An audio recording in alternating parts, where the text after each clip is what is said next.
বেশিরভাগ মুহতামিম সাধারণ শিক্ষকের উপরে জুলুম করে, বলে এমন জুলুম করে যেই জুলুমের ফলে শিক্ষকরা বলে আর জিন্দগিতে মাদ্রাসার চাকরি করব না, মাদ্রাসার চাকরি চাইরা দিয়া দরকার হয় গরু পালন করব, দরকার পরে কৃষিকাজ করব, তো মাদ্রাসায় চাকরি করব না, মাদ্রাসায় খিদমত করব না, মাদ্রাসার আওতাধীন আর থাকবো না। ও মুহতামিম ভাই, ও মাদ্রাসার মুহতামিম, তুমি এ কেমন আচরণ করলা, যে আচরণের ফলে একজন শিক্ষক হইয়া দ্বীনের একজন খাদেম হওয়ার পরেও বলতেছে মাদ্রাসায় আর খেদমত করবো না, মাদ্রাসায় আর খেদমত করতে আমি পারবো না। কেন করলো? বলে তুমি একজন মুহতামিম জালেম হওয়ার কারণে।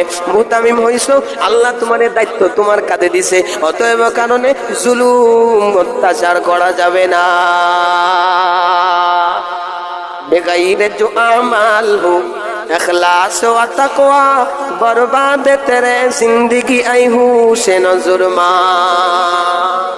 জুলুম অত্যাচার ছেড়ে মাদ্রাসার মুহতামিম ভাই, তুমি জুলুম চাইরা যদি আল্লাহর ইখলাস নিয়া মাদ্রাসা পরিচালনা করতে পারো, শিক্ষকদের হক আদায় করতে পারো, আমার আল্লাহ তোমার এই খেদমতের বদৌলতে তোমার এই গুনাহ মাফ করিয়া জান্নাতি বানায়া দিতে পারে।